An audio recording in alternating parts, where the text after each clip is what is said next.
And good evening. I'm political editor Dennis Welch. This is Politics Unplugged, and after months of back and forth, the Arizona legislature managed to pass a budget for fiscal year 2024. Debate on the state's school voucher program took center stage during the budget negotiations. The program lets students apply to use public money to attend private schools, and it was a priority for Republicans. I spoke with House Speaker Ben Toma about the deal.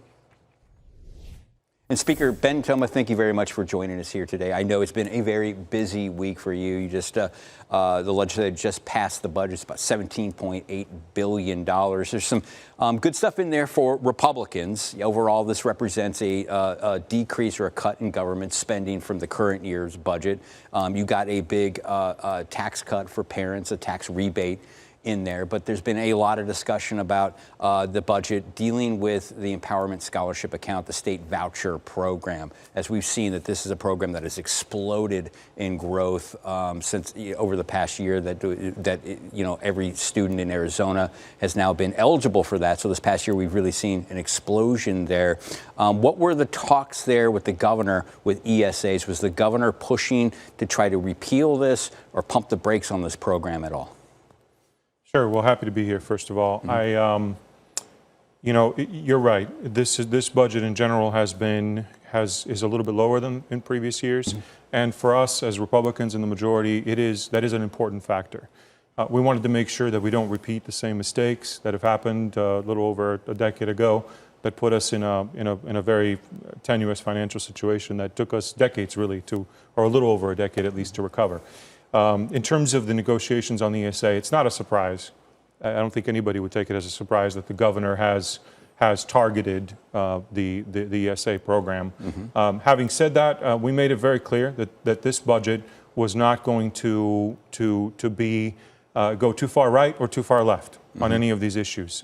That issue was settled last year, as you correctly pointed out. We passed it last year. It was implemented, and yes, it has exploded. In a good way, from my perspective. The fact that 55,000 families have now chosen this program for their children says that the demand was there and that parents appreciate it. And in the end, I trust parents to make the right choice for their children. And what was the governor asking from you? Was there much negotiation on this? Was she asking for any kind of caps or any way to halt the growth of this program until future time when there was a better handle on who is taking advantage of these ESAs and how much money it's actually costing, new money that's coming out of the general fund to fund this program? Sure. Well, there was a lot of discussion and a lot of back and forth on this issue, given its sensitivity.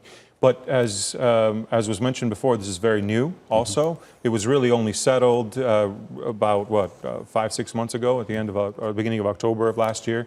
And so because of that, I think where we have found some amount of common ground was this ability to get some metrics together so that we have understanding of exactly what you just pointed out. Who's using it? How is it working?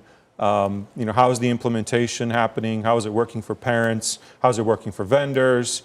And once we have this data, then we can have a more kind of educated conversation about what to do next. If there are changes required, okay, we can, at least now we have data. We're working off the same sheet, if you will, and then we can make a decision. Yeah, and it is an interesting situation. Yes, the legislature decided for themselves last year on this. Voters did reject the universal voucher expansion in 2018 when Doug Ducey got that to the ballot. So there is some concern about this program. And like I said, we've been in this program for almost a year, universal voucher potential access to that. And we're still asking questions. Who is using this? How much new money could be coming out of the general fund? Is that a concern? Shouldn't you already know how this money is being used before setting up a study committee, which is part of this budget agreement, to look at that? Shouldn't you already know this? Well, we do know largely how these monies are being used. The statute, when it was originally passed, was very prescriptive in terms of what is allowed and what is not allowed in terms of the funds that are used for ESAs. So we actually do know where the money is being used. But collecting it all and seeing how the implementation of the universal program is working is actually, as we pointed out, now we've agreed that we're going to have some metrics so that we can have this conversation in more detail in the future. Now, in addition to that, it has grown, but let's just remember here that this is still a very, very, very small percentage of the overall K-12 dollars. Just since I've been in the legislature, which has been 6 years now, we've added something like 40% more to K-12 funding. This is still under 2% of the overall bucket. So this narrative that this is somehow going to bankrupt the state, that it's fiscally irresponsible, I'm going to have to hard pushback on that. Yeah, and I get you on that 2% of overall spending for education and whatnot, but do we know how much of this money, like parents that had their kids in private schools and never been in public schools, that are now taking this ESA scholarship, $7,000 per student, upwards of around? I mean, because that is a rub for a lot of critics, because that, the kid has already been in private school all these years, then starts getting public tax dollars to go to private school. That's new money coming out of the general fund to send that kid to school. Do we know how many of those kids are in the ESA program? We have some idea of that, and it is true that once the program became fully operational and the challenges period passed and all of that happened, that there is an opportunity. Well, if you think it through, it's most likely that the initial tranche of students and families that have applied were already using some version of school choice. But that now we're past that, right? We're now months into this, and now the students that are going to use it more often than not are going to be students that are switching from a charter or for a public school. And in that situation, I just want to make sure that your listeners know this, your audience, I apologize, know this. We're talking about $14,000 per child on average. That's actually a little bit more now that is spent for public school and for charter school. This is still $7,000. So if you knew nothing else about this program, the fact that one costs 14, the other costs 7, should give you some idea of the financial. So you say we have some idea. Can you give us a dollar figure, some idea of these private school kids that are now taking public monies to go to those schools? Well, anecdotally is the only thing I have until we actually get these metrics together, right? Until we get the response. But anecdotally, I've been told that the most recent applications seem to be about half-half still. So at first, it was mostly students that were not necessarily already in a public school. Now it seems to be about half-half that are switching. And we're going to know a lot more during the summer, because remember, the school year is going to end very soon now. And once that happens, then parents are going to make choices for what happens for the following year. And part of the deal was to set up a committee to kind of study this and to look at this. Who's going to be on that committee? People are worried that it could be an unbiased committee, that you could stack this committee with a bunch of pro-voucher people on it. Well, part of the agreement on that was that we would have equal number of Republicans and Democrats. Sure. So in that sense, I think that's about as fair as we can come up with, at least in the quick conversations that we had on this issue. I will be on the committee. And again, I'm not interested in being anti-public school. I'm interested in being school choice, a school choice proponent. So, and I reject the fact that some say that it's one or the other. Okay. It's simply not the case. Again, I voted for billions more in K-12 funding every year that I've been there.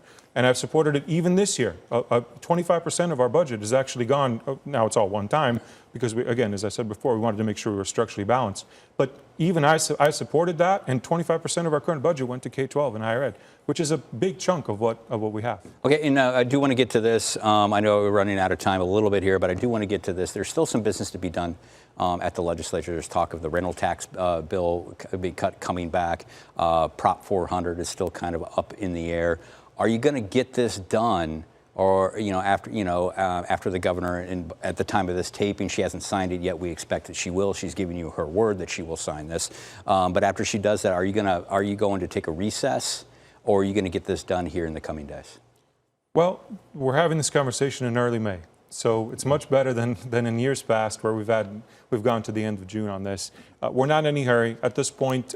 Yes, there are a couple of issues that are out there still that are a priority for both caucuses. The rental tax, as you correctly pointed out, the Prop 400, and they have different supporters and different issues, but we do want to make sure that we do this right, that we take the time that we need at this point to do it right, actually, and to deliver on those items. There are a few other bills as well that are left over that you're going to see the legislature work through over the next maybe week or two.